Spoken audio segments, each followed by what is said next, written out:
উপকার সুবিধা রেভিনিউর দিক থেকে সেটা আমরা এই প্রজেক্টটা শেষ হলে সবচেয়ে বেশি অর্জন করতে সক্ষম হব। আরেকদিকে আপনারা জানেন যে ফারাক্কা ব্যারেজের কারণে আমাদের ওই অঞ্চল শুষ্ক মৌসুমে যেখানে 15% পানি আমরা পাই, এটা তো সেখানে একটা শুষ্ক মৌসুমে একটা বিশাল খরার সৃষ্টি হয়।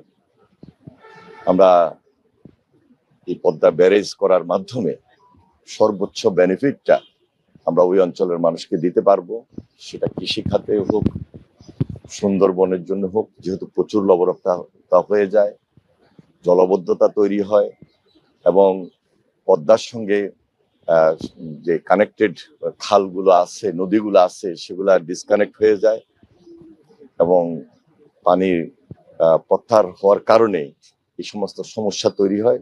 সব দিক বিবেচনায় এই প্রজেক্টটিকে আমরা এই জন্য বলছি যে মাস্টার মাইন্ড প্রকল্প, যেটা আমাদের নির্বাচনী প্রতিশ্রুতি ছিল, ইশতেহারে ছিলেন মাননীয় প্রধানমন্ত্রী জনাব তারেক রহমান নির্বাচন পূর্বে রাজশাহীতে গিয়ে জনসাধারণের সামনে সেটা বক্তব্য রেখেছিলেন, কমিটমেন্ট করেছিলেন। আজকে সেটা বাস্তবায়নের জন্য আমাদের এই প্রকল্পটি একটাকে অনুমোদিত হয়েছে।